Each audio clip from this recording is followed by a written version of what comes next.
คนส่วนใหญ่เติบโตมาแทบจะเรียกว่าน้อยมาก ที่คุณจะไม่เจอบุลลี่มันคงมีแหละ ถ้าคุณโชคดีมากๆนะคุณอยู่ในสังคมที่ไม่มีบุลลี่นะผมก็ถือว่าคุณก็โชคดี แต่อย่างน้อยคุณก็ต้องเคยเห็นคนอื่นโดนบุลลี่คือมันจะต้องอยู่ในสิ่งแวดล้อมของคุณโตมาในช่วงประถมช่วงมัธยมใช่ไหมแต่คนจำนวนไม่น้อยผมว่าเคยโดนบุลลี่ไม่เลเวลหนักก็เบาหลายเลเวลอันเนี้ยน่าจะเป็นเรื่องหนึ่งที่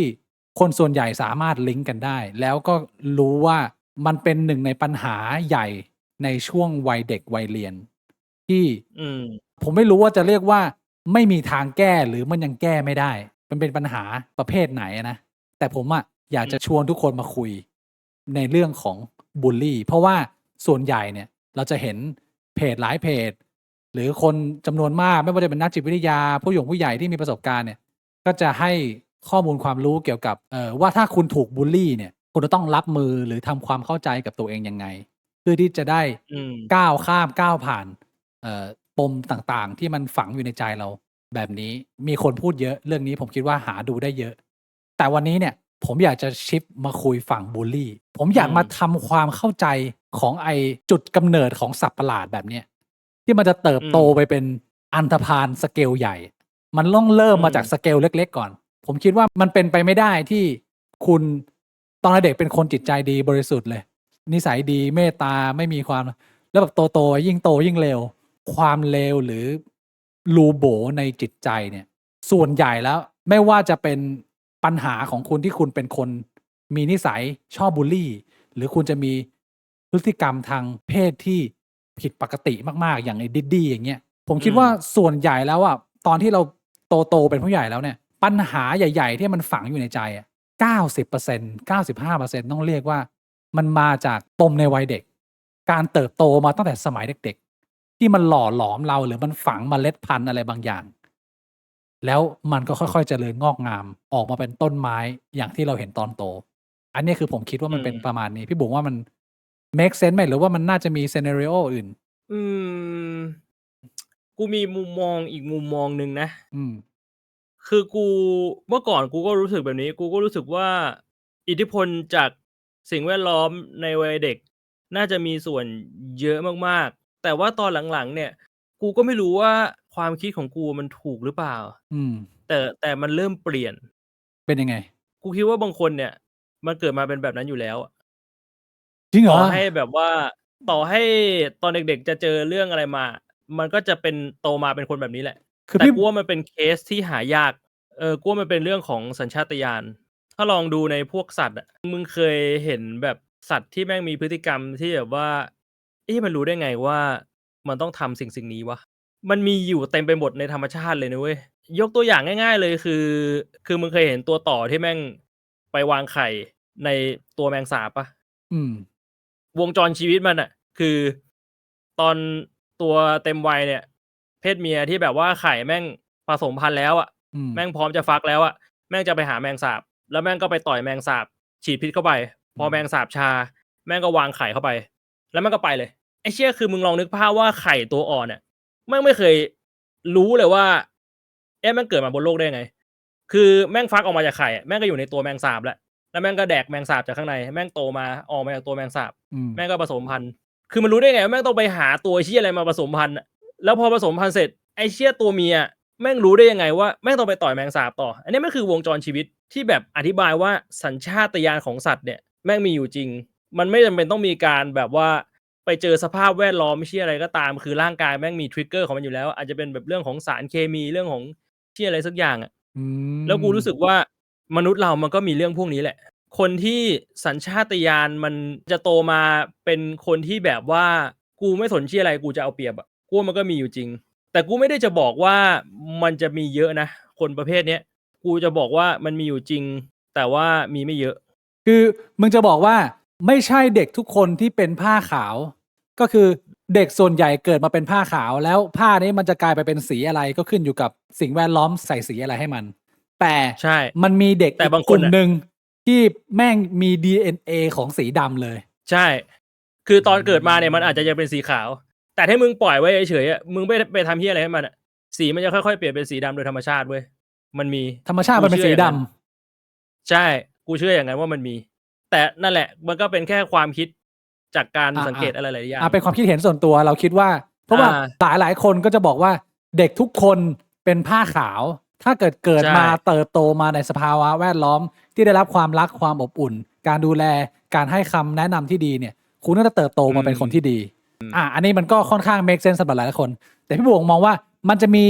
มนุษย์อยู่อีกบางส่วนเป็นส่วนน้อยเป็นเปอร์เซ็นต์น้อยที่ไอเนี่ยมันเกิดมาเพื่อเป็นพิษอย่างเดียวกูไม่ใช้คำว่าเป็นพิษแล้วกันกูใช้คำว่าเขาจะไม่แคร์ความรู้สึกคนอื่นเขาจะคิดแค่ว่าเขาต้องได้แต่ถ้าสมมุติว่าเขาได้โดยที่ไม่ทำให้ใครเสียหายมันก็ไม่ได้ส่งผลกระทบต่อวงกว้างไงโดยธรรมชาติแล้วถ้ามึงมีความรู้สึกนึกคิดที่ว่ามึงต้องได้โดยมึงไม่แคร์คนอื่นมันเป็นเรื่องปกติมากๆที่มึงจะทำร้ายคนอื่นรอบๆนึกออกใช่ปะคือมันมีความแตกต่างระหว่างคุณเป็นคนเห็นแก่ตัวในเลเวลปกติกับคุณเป็นบูลลี่ที่มีความสนุกกับการทำร้ายผู้อื่นใช่คิดว่ามันต่างกันคือมันกำลังจะหมายความว่าไอเด็กจำนวนน้อยเนี่ยที่มันเกิดมาแล้วมี DNA บูลลี่มาเลยเนี่ยต่อให้มันเกิดมาในสภาวะแวดล้อมที่พ่อแม่เป็นคนฉลาดนิสัยดีดูแลอบรมอย่างดีแม่ก็จะเป็นบูลลี่มึงคิดอย่างเงี้ยใช่แล้วพฤติกรรมมันจะต่างกับบูลลี่ที่โดนสิ่งแวดล้อมหล่อหลอมต่างกันยังไงคือกูรู้สึกว่าที่ค่อนข้างเห็นได้ชัดเจนคือตอนโตกูว่าส่วนใหญ่แล้วอะคนที่ช่วงประมาณสักอายุ14-15คือตอนม.ปลายเนี่ยเป็นบูลลี่ก็คือแกล้งคนอื่นอย่างแรกเลยคือมันจะไม่ได้แกล้งหนักขนาดนั้นเว้ยอย่างที่2คือพอโตมามันมีความรู้สึกผิดชอบชั่วดีคือในใจอะมันจะรู้สึกผิดและถ้าได้มีโอกาสอะก็จะแบบว่าขอโทษคนที่เคยแกล้งเอาไว้แต่ว่าในใจรู้สึกผิดอยู่แล้วโตมาก็จะเปลี่ยนแปลงตัวเองก็จะแบบโอเคกูเป็นคนปกติในสังคมคือไม่ได้จะเป็นพ่อพระเหี้ยอะไรมากแต่ก็เลิกแต่ว่าถ้าเป็นคนที่แบบว่ามันมี DNA อันนี้อยู่ในตัวอยู่แล้วอะมันจะไม่รู้สึกเหี้ยอะไรเลยเว้ยมันจะรู้สึกว่าแบบก็แล้วยังไงวะไอ้เหี้ยก็เรื่องปกติก็มึงอ่อนแอมึงก็ต้องโดนกูพลิกอะมันก็เรื่องปกติอยู่แล้วอะไรประมาณเนี้ยในใจอะแล้วมันจะแสดงออกมาทั้งทางคำพูดความคิดตรรกะอะไรแบบนี้เลยมันมีคือเรื่องนี้กูมองต่างกับมึงนะพี่บวงกูยังมองอยู่ในคอนเซ็ปต์ที่กูอธิบายไปเมื่อกี้นี้ก็คือกูยังเชื่อว่าโดยส่วนใหญ่แต่อันนี้เราไม่นับเคสของคนที่เกิดมาแล้วมีความผิดปกติทางสมองนะแล้วเอาแบบว่า in general เด็กทั่วๆไปปกติสมบูรณ์แบบเนี่ยกูคิดว่าเด็กเนี่ยเกิดมาเป็นผ้าขาวแล้วเขาจะเติบโตไปเป็นคนที่มีนิสัยยังไงขึ้นอยู่กับสิ่งแวดล้อมเรียกว่า 99% ในมุมมองของกูโอเคในมุมของคำว่าเป็นคนเห็นแก่ตัวเป็นคนที่ไม่แคร์โลกในเรื่องของความยูนิคแตกต่างในตัวบุคคลอันเนี้ยมันอาจจะพอเข้าใจได้แต่การที่มึงเป็นคนดีหรือมึงเป็นบูลลี่เลยที่มันฉีกชัดเจนเนี่ยกูคิดว่าสิ่งแวดล้อมเนี่ยแหละเป็นตัวหล่อหลอมและมีผลสำคัญมากๆกับพฤติกรรมของมนุษย์อันนี้กูมองแบบนี้อันนี้คือกูว่ามันมาจากแบบว่าประสบการณ์ที่เราเคยเจอมาแล้วเราก็แบบลองปรับในมุมมองของเราดูนะว่าเรามองยังไงเพราะเราไม่มีค่าสถิติไงเราไม่มีตัวเลขชัดเจนเราก็ไม่รู้หรอกอันนี้ไม่ใช่แฟกต์อันนี้เป็นความคิดเห็นของบิ๊กกับความคิดเห็นของบ่วงบอกไว้ก่อนเดี๋ยวบางคนบอกมึงไม่มีความรู้มาพูดอีกแล้วอะไรเงี้ยชอบอันนี้เรานั่งคุยไงเพื่อนนั่งคุยกันอยากรู้ว่าเพื่อนคิดยังไงคิดตรงกันไหมหรือคิดไม่ตรงอะไรอย่างเงี้ยไม่ตรงก็บอกว่าไม่ตรงประมาณนี้ทีนี้แต่ว่ากูเห็นด้วยว่าส่วนใหญ่มันเป็นแบบที่มึงบอกก็คือมันมาจากแบบว่าสภาพแวดล้อมซึ่งหลายๆคนก็มีผลกระทบจากบูลลี่ไม่มากก็น้อยแม้กระทั่งบูลลี่เองก็ได้รับผลกระทบมาจากบูลลี่มันถึงมาเป็นบูลลี่อีกทีหนึ่งทีนี้ถ้าเราย้อนภาพกลับไปสมัยเด็กๆเนี่ยเราจะเรียกว่าคนคนหนึ่งเป็นบูลลี่เนี่ยมันมีคาแรคเตอร์อะไรบ้าง1 2 3 4 5เนี่ยที่มันจะแบบบูลลี่มันต้องเป็นอย่างนี้อย่างนี้อย่างนี้อย่างนี้พี่บวงเห็นอะไรบ้างมันต้องเป็นคนตัวใหญ่เว้ยหรือแบบอย่างที่เราเห็นในผ่านพวกวรรณกรรมพวกการ์ตูนพวกที่อะไรส่วนใหญ่แล้วมันจะเป็นคนตัวใหญ่อย่างใจแอนใจแอนในโดเรมอนอารมณ์แบบไดนามิกระหว่างพี่น้องพี่ข่มน้องสู้ไม่ได้เพราะอะไรพี่ตัวใหญ่กว่าคือคนอายุ21กับคนอายุ22ตัวแม่งเท่ากันแต่ว่าเด็กอายุ7 ขวบกับเด็กอายุ6 ขวบไอ้เหี้ยขนาดตัว เบอร์กระดูกมวลกล้ามเนื้อมันคนละเรื่องม1ม2เนี่ยคนละไซส์เลยอะไรประมาณใช่นี้มันกูว่าเรื่องของโดยเฉพาะในสังคมชายล้วนเรื่องของไซส์ตัวเป็นเรื่องที่แบบว่าเรียกได้ว่าแทบจะแบ่งชนชั้นกันเลยว่าใครที่จะแบบเล่นคนอื่นได้ไม่ว่าจะเรื่องทางการใช้กำลังหรือว่าการใช้คำพูดเสียดสีโจมตีอะไรแบบเนี้ยนะประมาณนี้อันนี้น่าจะเป็นเรื่องหลักสำหรับกูเนี่ยถ้าย้อนกลับไปสมัยเด็กๆแล้วพูดถึงบูลลี่เนี่ยอย่างแรกที่กูสังเกตพวกบูลลี่นะไซส์ตัวไม่ใช่ประเด็นสำคัญกูเคยเจอบูลลี่ทุกไซส์แล้วแม้แต่ผู้หญิงอ่ะตัวเล็กกระเปียกแต่แสบๆก็มีกระโดดไปเป็นลิงเลยตบเขาแบบเป็นลิงเลยก็มีคือไซส์ตัวเนี่ยอาจจะไม่ชัดมากแต่ที่กูเห็นชัดๆเลยหนึ่งคือบูลลี่อ่ะชอบมีพรรคพวกไอ้พวกนี้จะอยู่เป็นแก๊งจะมีเพื่อนจำนวนมากหลายคนจะไม่ได้เป็นเด็กโดดเดี่ยวส่วนใหญ่ที่กูเห็นนะจะมีเพื่อนอาจจะไม่ได้เชิงแก๊งก็ได้แต่เอาเป็นว่ามันมีเพื่อนอยู่รอบตัวมันหลายคนอ่ะเป็นกลุ่มอยู่กันเป็นกลุ่มๆทำอะไรกันเป็นกลุ่มๆบางกลุ่มอาจจะเป็นเพื่อนแต่ถ้าเกิดว่าเป็นบูลลี่แบบสายจ๋าเลยเนี่ยก็คือจะมีลูกน้องเลยมีตัวติดสอยห้อยตามอะไรประมาณนี้อันนี้คือข้อแรกข้อที่สองเนี่ยคือมันจะชอบรังแกคนที่อ่อนกว่าโดยหลักๆแล้วเนี่ยพวกเนี้ยเวลามันหาเหยื่อเนี่ยมันจะหาคนที่มันรู้เลยว่าไอเนี่ยสู้กลับไม่ได้มันจะชอบแกล้งคนที่ไอโซเลตคือคนที่เพื่อนน้อยอยู่คนเดียวสายเงียบสายแบบปีกวิเวกไม่ค่อยสนใจเพื่อนรอบข้างอาจจะแบบดูเนิร์ดหน่อยคือแกล้งอ่ะ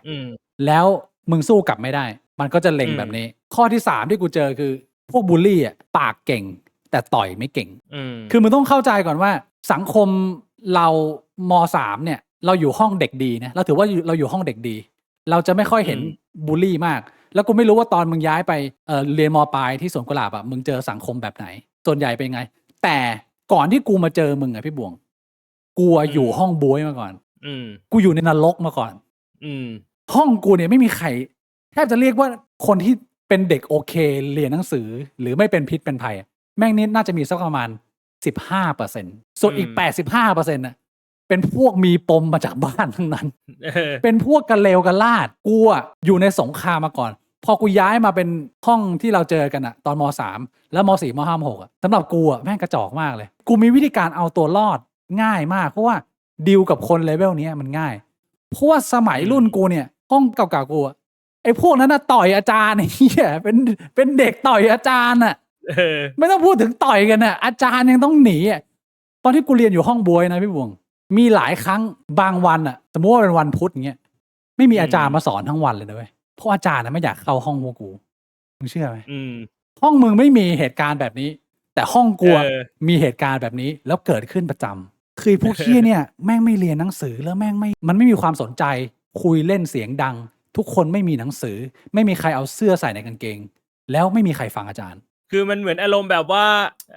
โรงเรียนในหนังที่แบบห้องเด็กเกเรอะไรแบบนี้เลยที่ว่าอาจารย์เข้ามาแม่งก็คุยเล่นกันแม่งปาข้าวของที่อะไรกันใช่คืออาจารย์ที่จะเอาอยู่หมัดได้มึงต้องเป็นอาจารย์ที่เฟี้ยวในระดับหนึ่งมึงต้องมีความเก๋าในตัวเองที่จะเอาเด็กพวกนี้อยู่หมัดถ้ามึงเป็นอาจารย์ที่เข้ามาสอนให้ความรู้เนี่ยเอาห้องพวกกูไม่อยู่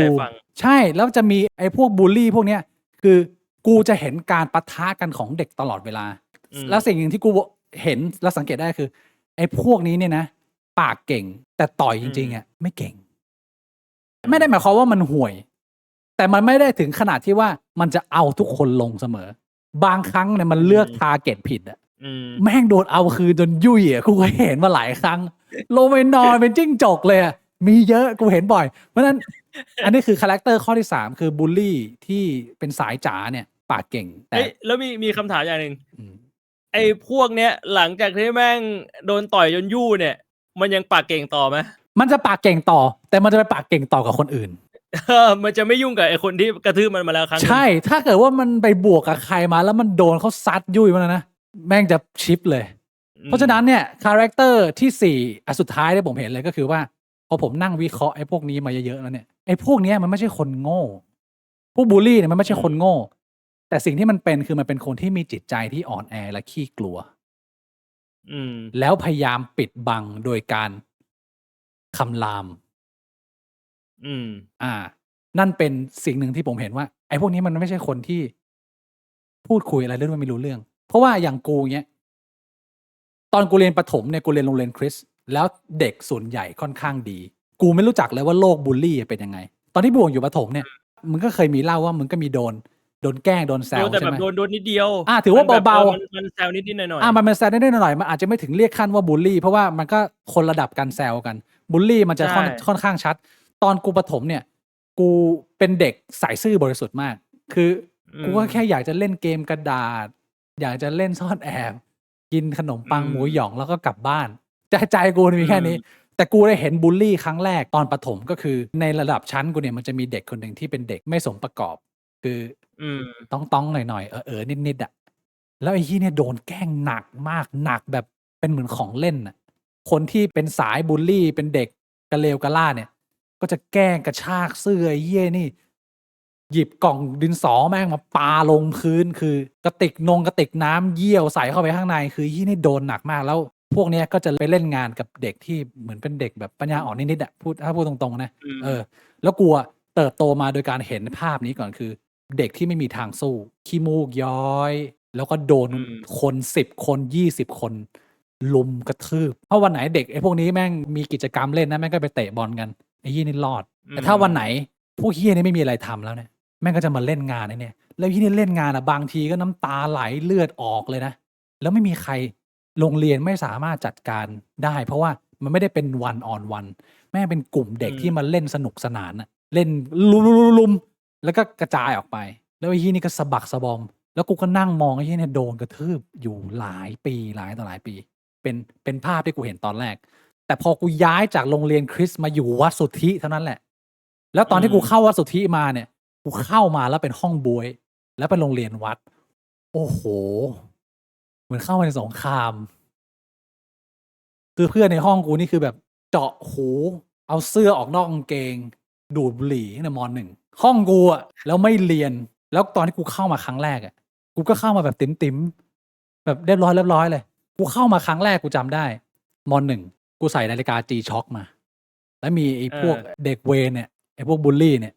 หลังห้องประมาณ3 คนแม่งเดินเข้ามาปุ๊บแม่งจับนาฬิกากูแม่งกระชากนาฬิกาออกจากข้อมือเลยแล้วเป็นนาฬิกาที่กูรักมากแม่ซื้อให้แล้วกูก็แบบเฮ้ยมึงทำอย่างงี้ทำไมวะก็แบบว่า เหมือนจะโมโหด่าเขาอะแต่ว่าเรานุ่มมากมึงเข้าใจไหมตอนนั้นคือเรายังไม่มีวิธีการในการรับมือกับบูลลี่ก็พยายามจะสู้คืนแล้วมันก็บอกว่าแล้วมึงเอาไงอะแล้วมึงเอาไงมึงจะทำไงมึงจะทำอะไรมึงทำกูก็แบบโกรธอะอยากจะแต่ไม่เคยสู้คนมาก่อนก็แบบไม่รู้จะทำยังไงก็ได้แต่โกรธแล้วก็ปล่อยให้เรื่องมันผ่านไปหลังจากนั้นกูเริ่มมาทำความเข้าใจกับตัวเองแล้วว่าถ้ากูจะอยู่รอดในนรกนี้ได้เนี่ยกูต้องปรับตัวนะถ้ากูไม่ปรับตัวเนี่ยมันกูไม่สามารถอยู่ได้แน่นอนเพราะกูเห็นอนาคตกูแล้ว1 ปีข้างหน้ากับห้องม.1/3เนี่ยโอ้โหแต่ละคนนี่คือมีแก๊งดูดบุหรี่แล้วก็เดินตบหัวเล่นน่ะเอ้ยมึงยังไงวะเป็นสไตล์บูลลี่เลยอาจจะแตกต่างเพราะว่าอย่างที่พี่บวงโดนเนี่ยอาจจะเป็นการคือมันก็เรียกได้แหละว่าที่พี่บวงโดนมันเป็นพฤติกรรมของการบูลลี่ทางวาจาการใช้คำพูดในการสร้างปมการแกล้งมันมีหลายระดับแต่มันไม่ใช่ว่าแกล้งทางวาจามันจะน้อยกว่าแกล้งทางกายโอเคทางกายเนี่ยเวลาเราโดนคุกคามทางกายโดนกระชากโดนผลักโดนต่อยโดนอะไรพวกเนี้ยมันส่งผลทั้ง2 อย่างมันส่งผลทั้งทางกายมึงที่มึงเจ็บปวดแล้วมันสร้างความกลัวแล้วมันก็ทำลายเซลฟ์เอสตีมมึงอย่างหนักอันนี้มันชัวร์อยู่แล้วแต่การแกล้งทางวาจาเนี่ยมันก็ไม่ใช่ว่าเป็นเรื่องเล็กมันก็สร้างปมให้กับจิตใจเราอะลึกและยาวนานอยู่พอสมควรถูกไหมพี่บวงพี่บวงอาจจะแบบแชร์ประสบการณ์พูดถึงความรู้สึกของการทำร้ายกันทางวาจาเนี่ยมันถ้าเปรียบเทียบกับการทำร้ายทางกายเนี่ยมันมีความแตกต่างใกล้เคียงกันยังไงสำหรับกูอะการทำร้ายทางวาจามีหลายระดับคือระดับที่โดนกันทั่วไปอะมันเป็นเรื่องที่ไม่ได้แย่มากมันทำให้มึงแค่เจ็บใจเว้ยแต่ว่ามันไม่ได้ทำให้มึงรู้สึกว่ามึงไม่มีค่ากูว่าอันเนี้ยเป็นจุดที่ต่างระหว่างการทำร้ายกันทางวาจาว่าแบบไหนคือเป็นเลเวลหนักคือไอ้ล้อชื่อพ่อชื่อแม่อะไรแบบเนี้ยหรือว่าแบบด่าว่าแบบไอ้เหี้ยไอ้สัตว์เหี้ยอะไรอย่างเงี้ย อันนี้ก็คือทำให้แค้นใจ แต่ว่าการทำลายตัวตนมึงอะอย่างที่กูโดนที่แบบกูไม่รู้ว่ากูเป็นเพศอะไรเชี่ยอะไรอย่างเงี้ยหรือการพูดประมาณว่าแบบโดนอาจารย์ อันนี้น่าจะแบบหลายๆคนเคยโดนอาจารย์สมัยเด็กๆบอกว่ามึงโง่มึงไม่มีอนาคต อันนี้มันเป็นการพูดแบบทำลายตัวตน มันไม่ใช่ว่ามึงโกรธ แต่มันคือมึงไม่รู้ด้วยซ้ำว่ามึงเป็นใคร ถ้ามึงโดนบ่อยทำลายเซลฟ์เอสตีมมึง กูว่าตรงนี้แหละคือสิ่งที่หนัก ถ้าสมมุติว่าใครที่โดนแบบแค่ทำให้โกรธอะจะไม่มีปัญหาอะไรมาก ถ้าถามกูอะไอ้แบบนั้นคือชิลๆไอ้แบบนั้นคือกูโดนได้ทั้งคืน โดนได้ทั้งปี แต่ว่าอย่ามาทำร้ายร่างกายกู แต่ถ้าสมมุติว่าจะโดนแบบหลังอะกูเลือกทำร้ายร่างกายดีกว่าสำหรับกูคือ อาจจะเพราะว่ากูโดนแม่ตีมาตั้งแต่เด็กๆต่อให้มึงมาต่อยจนกูหน้ายู่มึงมาเตะกูจนน่วม กูรู้สึกว่าดีแป๊บนึงมันก็หายนึกออกใช่ไหมแต่อันนี้มันตัวกูไงคือความเจ็บปวดทางร่างกายมันเป็นเรื่องที่แบบเจอมาตั้งแต่เด็กแล้วอะกูว่าแต่ละคนก็แต่ละสถานการณ์เหมือนกับกูโตมาแล้วกูแม่กูอัพสแตทมาให้กูแบบว่าการกายภาพอะแต่แม่กูไม่เคยอัพสแตทการเวทมาให้กูอะแล้วกูโดนเวทหนักๆไงตอนที่กูโดนนะก็เลยรู้สึกว่ามันแพ้ทางอ๋อมันมีประโยคนึงที่จอร์แดน ปีเตอร์สันเคยแนะนำเด็กที่โดนบูลลี่แล้วบอกว่า the better you can take a joke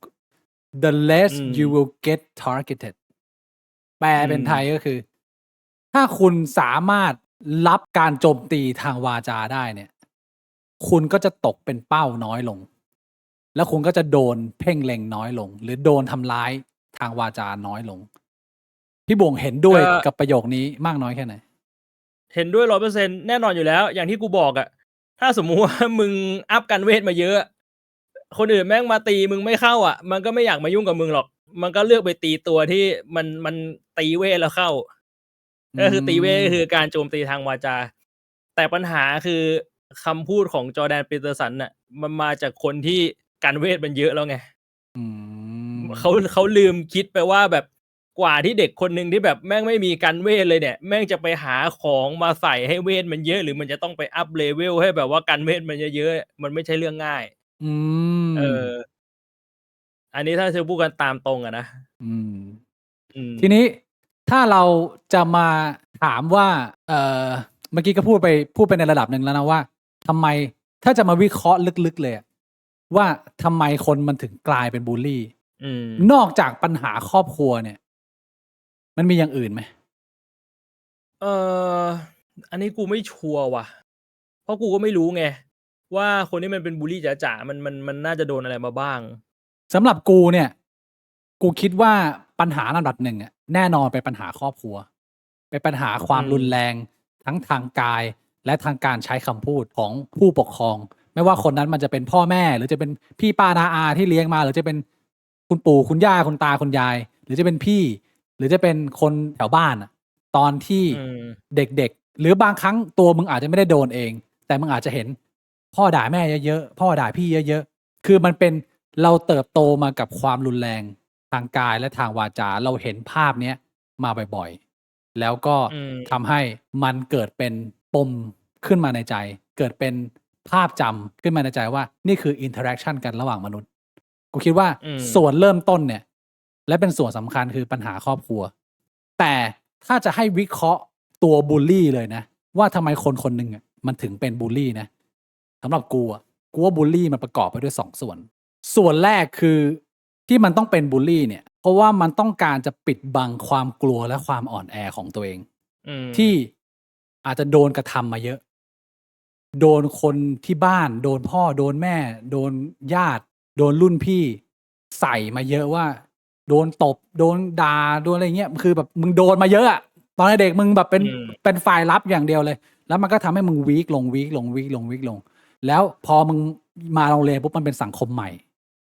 ภาพของความเป็นคนที่อ่อนแอมันไม่ติดมามึงสามารถมาสร้างภาพใหม่ได้เพราะฉะนั้นเนี่ยการเป็นบูลลี่อย่างแรกกูคิดว่าข้อหนึ่งคือมึงทำเพื่อมาปิดบังความอ่อนแอของมึงกับความกลัวของมึงเพราะว่ามึงอยู่ในความกลัวมาตลอดแต่มันจะเป็นบูลลี่ที่สมบูรณ์ไม่ได้ถ้ามันขาดข้อที่2คือมึงเสพติดความรู้สึกของการมีอำนาจ มึงเสพติดการอืม กดขี่คนอื่น การกดขี่คนอื่นทำให้คนอื่นสยบยอมเนี่ย ต้องยอมรับว่าในมุมมองของสิ่งมีชีวิตเนี่ย มันมีความรู้สึกพึงพอใจอะไรบางอย่าง เมื่อมึงเป็นผู้กระทำแล้วมึงนึกภาพว่า เหมือนกับว่า มึงมีเด็กเพื่อนข้างบ้าน1 คนนายเอและนายเอเนี่ยเหี้ยเอาหินเอาอิฐเฟี้ยงมึงทุกวันเลยมึงเดินกลับบ้านแม่งเฟี้ยงมึงตลอด วันหนึ่งถ้ามึงได้เฟี้ยงกลับโดนแม่งแล้วโดนโป๊กหัวแม่งแตกนะมึงรู้สึกนี่มันเป็นความรู้ สะใจ มันเป็นความเสพติดของความรู้สึกของการมีอำนาจที่มึงสามารถมีอิทธิพลที่ได้ทำให้อีกคนหนึ่งอ่ะมันเจ็บปวดหรือตัวเล็กหรือสยบยอมกับการกระทำของมึงได้ แล้ว2 ส่วนเนี้ยที่มึงอยากปิดความอ่อนแอในตัวมึงกับความเป็นคนขี้กลัว ผสมกับการเสพติดว่า พอมึงทำแล้วมึงสำเร็จ แล้วมันรู้สึกดี2เนี่ยประกอบรวมร่างกัน แม่งเลยกลายเป็นบูลลี่ ที่คอยละลานคอยสร้างปัญหาให้คนอื่น อันเนี้ยคือกูมองบูลลี่ว่ามีส่วนประกอบประมาณนี้ ซึ่งถ้าเกิดเรามองเป็นภาพใหญ่ ๆ แล้วเนี่ย มันเกิดขึ้นมาได้เนี่ย ถ้าจะสรุปให้ดีก็คือว่าจริง ๆ แล้วเขาอะขาดตัวอย่างที่ดีในชีวิต กูเชื่อว่าเด็กที่เติบโตมาในพ่อที่น่ารักแม่ที่น่ารัก สังคมรอบตัวที่น่ารัก ชีวิตมึงใช้การพูดคุยการแบ่งปัน และมึงได้รับความรัก ได้รับกำลังใจการแบ่งปันมาตลอด มึงนึกภาพ มึงจะเอาอะไรไปเป็นบูลลี่วะเวลามึงมาโรงเรียนถ้าเกิดมึงเกิดมาในสังคมที่ดี มันจะเป็นอย่างนั้นได้ยังไง ถ้ามึงไม่เคยโดนกระทำมาหนักๆก่อน ได้ไหมกูมีโอกาสสำหรับบางคน น้อยแต่มีโอกาสใช่ไหมก็ยังพอมีโอกาสใช่ไหมสำหรับกูคิดว่าโดยส่วนใหญ่แล้วอะถ้ามึงมีผู้ปกครองที่ดี ถ้ามึงได้รับปฏิสัมพันธ์ในเชิงบวกกับในชีวิต เวลามึงทำอะไรผิด มีคนคอยอธิบายอะไรอย่างเงี้ยกูคิดว่ามันโอกาสยากมากที่มึงจะมาเป็นบูลลี่เพราะนั้นเนี่ยบูลลี่มันเกิดมาจากสิ่งที่มึงเคยเจอมาตอนเด็กก็ส่วนใหญ่แต่กูว่าตะเกียบมันมีอีกอย่างหนึ่งที่กูเห็นด้วยแต่ว่าอาจจะยังขาดหายไปบางอย่างก็คือที่มึงบอกว่ามันอาจจะเริ่มมาจากการที่โดนที่บ้านแบบว่าทำร้ายมาแล้วพอมาเจอสังคมใหม่เนี่ยก็คือเราอยากจะปรับอิมเมจอยากจะปรับภาพแล้วว่าเราไม่ได้เป็นคนอ่อนแอแต่กูคิดว่ามันมีอีกส่วนหนึ่งก็คือคนที่อาจจะแบบว่าไม่ได้รับความอบอุ่นคือไม่ได้โดนที่บ้านทำร้ายแต่ว่าอาจจะไม่ได้มีการใส่ใจเลยแล้วมันก็โหยหาการยอมรับในสังคม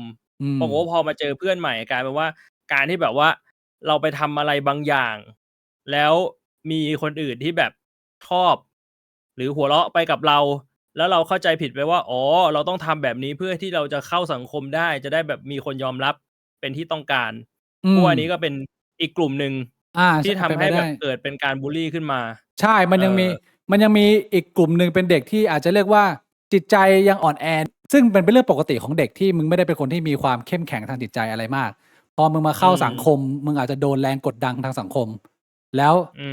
การที่มึงกลัวสังคมบูลลี่รอบตัวมึงอ่ะจะมองว่ามึงเป็นคนอ่อนแอหรือว่าการที่มึงกลัวไม่ได้รับการยอมรับของสังคมมึงอ่ะก็อาจจะทำให้มึงอ่ะต้องเป็นบูลลี่แต่ไม่ได้เป็นบูลลี่แบบไม่ได้เป็นบูลลี่สายตัวนำตัวเด่นแต่เป็นบูลลี่สายตามก็คือมึงอาจจะไม่ได้แย่มากแต่มึงเข้ามาในสังคมแล้วมึงบังเอิญอยู่ในวงโคจรของพวกบูลลี่ทำให้มึงอาจจะต้องเป็นบูลลี่เพราะถ้าเกิดว่ามึงไม่ทำมึงก็อาจจะเป็นทาร์เก็ตเองมันก็มีอาจจะเป็นอย่างนี้บูลลี่ที่มาเป็นแบบนี้ก็มีเป็นไปได้ไหมใช่หรือคิดว่าเป็นอีกส่วนหนึ่งหรือมันมีอีกกลุ่มหนึ่งผู้ปกครองอ่ะไม่ได้ใช้กำลังกับลูกแต่เป็นตรงกันข้ามแบบเอ็กซ์ตรีมเลยก็คือเลี้ยงลูกแบบไข่ในหินกูเคยไปอ่านงานเขียนของจิตแพทย์ถึงเขาเรียกว่าการเลี้ยงลูกแบบ never say no มึงไม่เคยปฏิเสธลูกเลยมึงให้ลูกทุกอย่างมึงถวายลูกเป็นเหมือนเทพมึง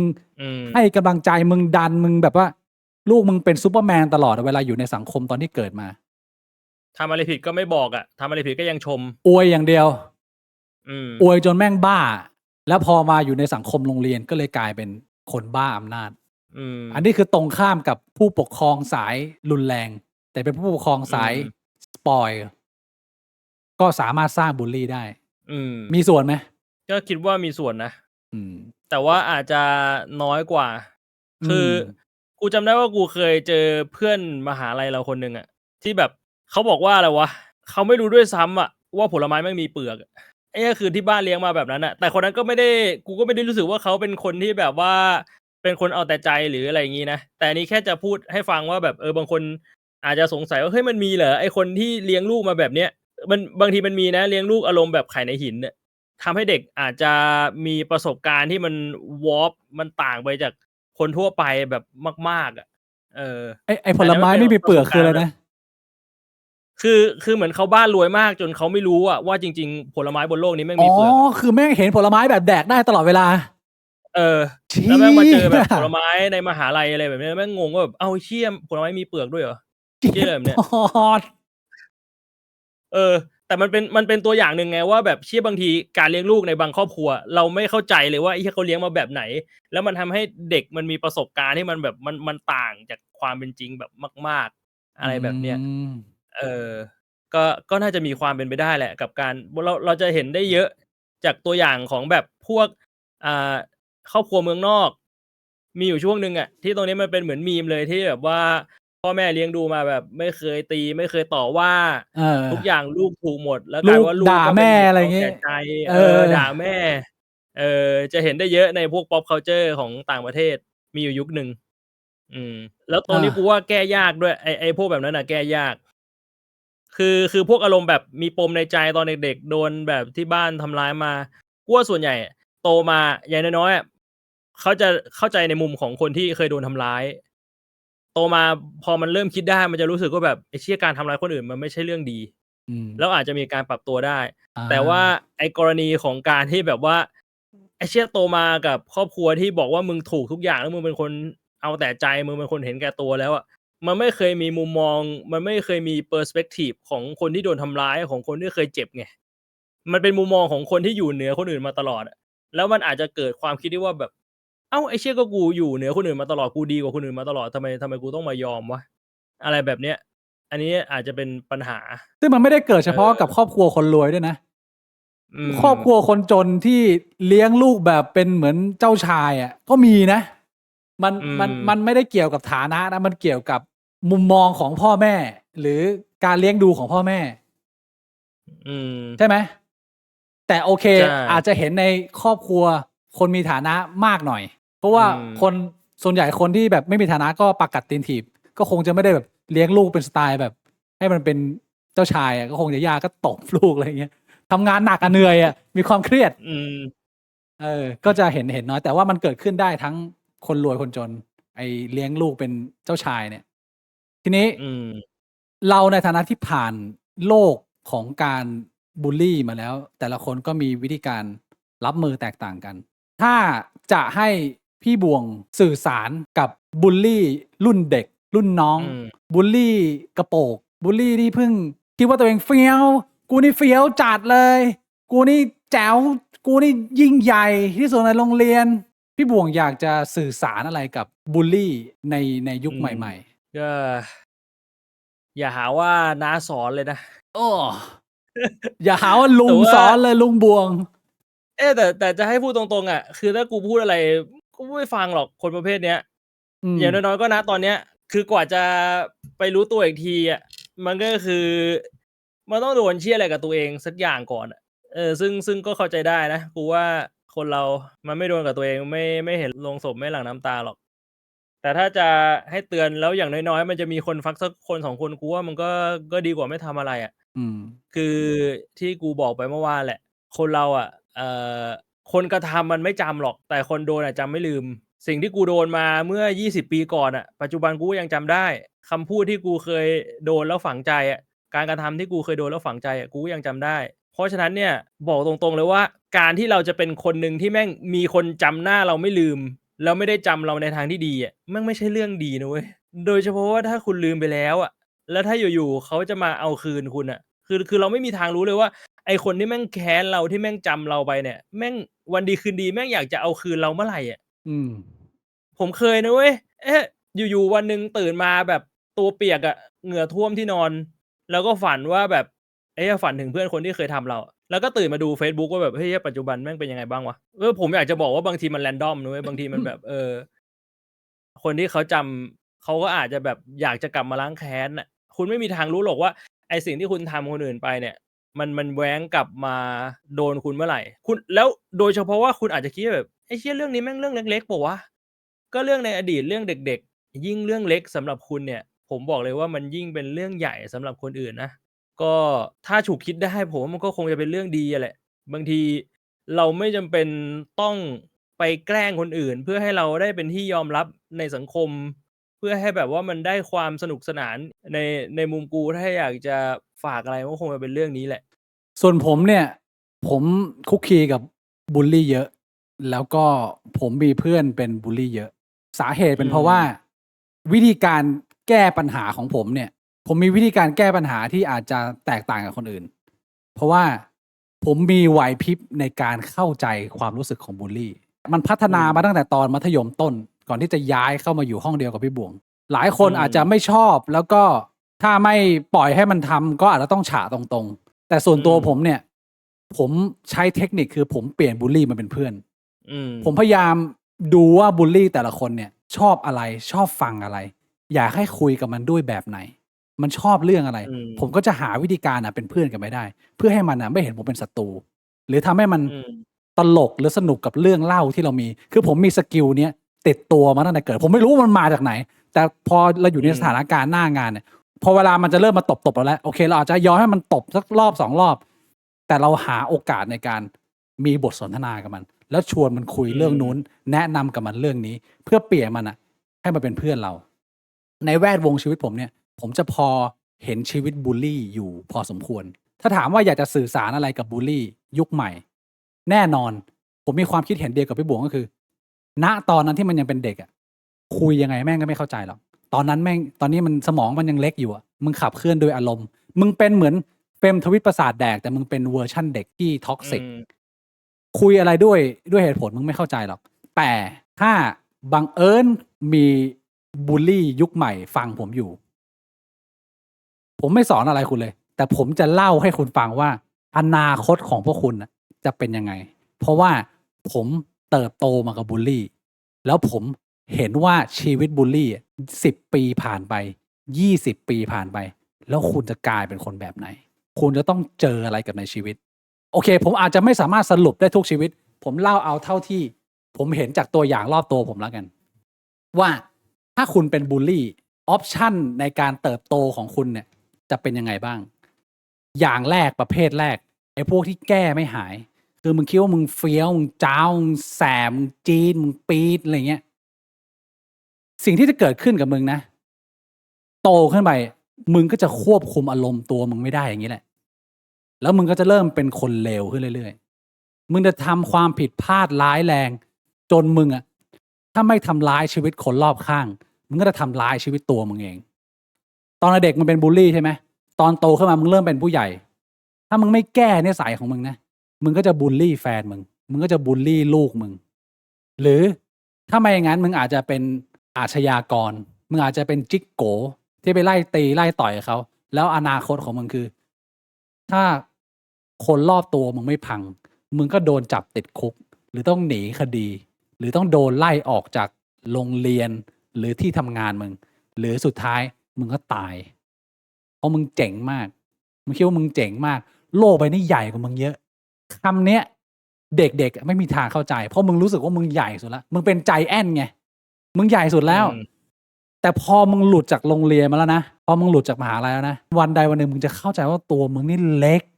ไม่รู้จะเล็กยังไงสังคมข้างนอกใหญ่กว่ามึงเยอะเพราะนั้นไอ้พวกแรกที่แก้ไม่หายปลายทางคือไม่คนรอบข้างมึงตายก็มึงตายประเภทที่2ประเภทที่ยังไม่รู้ว่าปัญหาของตัวเองเกิดจากอะไรมึงเป็นบูลลี่เพราะอะไรมึงยังหาคำตอบไม่ได้ว่าทำไมมึงถึงมาเป็นบูลลี่เวลามึงเติบโตขึ้นมาในอนาคตภายภาคหน้ามึงจะกลายเป็นคนที่เข้าสังคมยากเพราะว่ามึงมีความสามารถในการควบคุมอารมณ์มึงต่ำมึงไม่ไปแก้ปัญหามึงไม่ไปแก้ปมตอนเด็กของมึงที่ต้นเหตุว่าทำไมมึงถึงเป็นคนแบบนี้ทำไมมึงถึงลอกเลียนพฤติกรรมแบบนี้ทำไมมึงถึง treat คนอื่นแบบนี้แล้วมันก็จะติดเป็นนิสัยที่มึงเป็นคนควบคุมอารมณ์ตัวเองได้ต่ำมึงจะเป็นคนที่โมโหง่ายมากเวลาที่มึงไม่พอใจใครอะไรสักอย่างนึงนะมึงจะเกิดความฉุนเฉียวเลยแต่มึงไม่สามารถแสดงออกได้เหมือนตอนที่มึงเด็กๆละตอนเด็กแค่มึงโมโหมึงไม่พอใจมึงอยากจะ เพิ่มความมั่นใจเพิ่ม self esteem เพิ่ม confidence มึงก็ไปลงกับคนอื่นที่อ่อนแอกว่าแต่พอมึงเติบโตมาอยู่ในสังคมที่เป็นผู้ใหญ่แล้วอะไม่มีใครเขาอ่อนแอกว่ามึงกฎหมายแข็งกว่าทุกคนเพราะฉะนั้นสิ่งที่มึงจะเป็นก็คือมึงจะเป็นบูลลี่มีอายุที่วันๆได้แต่จ่อยแดกจ่อยตลอดชีวิตเพราะว่ามึงเอานิสัยนี้มาใช้กับสังคมนอกโรงเรียนไม่ได้แล้วในโลกกว้างเนี่ยเขาไม่ยอมรับแบบนี้แล้วกลายเป็นชีวิตมึงหลังบูลลี่ในสเกลเล็กมึงจะกลายมาเป็นบูลลี่ในสเกลกลางแต่มึงจะสร้างปมให้ชีวิตมึงซ้ำแล้วซ้ำเล่าซ้ำแล้วซ้ำเล่ามึงไม่สามารถแก้ปัญหาตรงนี้ได้มึงก็จะงงอยู่อย่างนี้แหละนี่คือกลุ่มที่2ที่ผมเจอในตัวอย่างชีวิตนะกลุ่มที่3เป็นพวกเก็บงำด้านมืดไอ้พวกนี้จะเป็นบูลลี่ที่ฉลาดหน่อยพอมึงเติบโตมาปุ๊บมึงจะเก็บงำด้านมืดสิ่งที่มึงจะเป็นก็คือมึงจะแซงทำเป็นคนสมบูรณ์แบบมึงจะเข้าวัดเข้าวาพูดจาดีมีการศึกษาฉายภาพเป็นคนอบอุ่นรักครอบครัว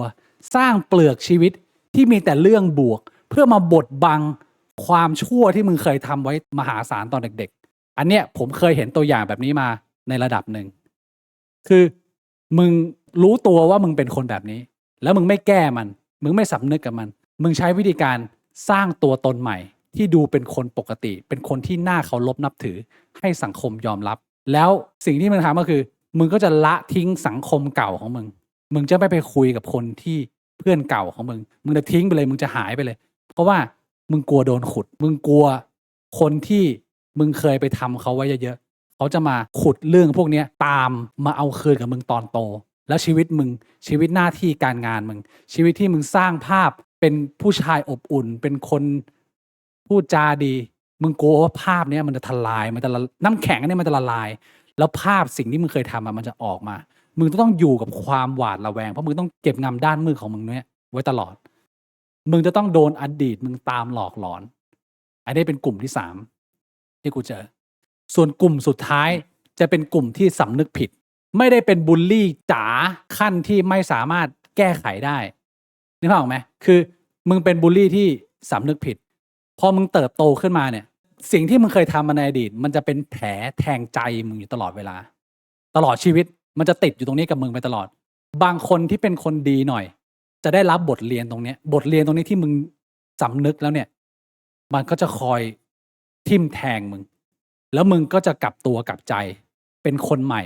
เป็นคนที่สุขุมเป็นคนที่อ่อนโยนเป็นคนที่ประพฤติดีกับคนอื่น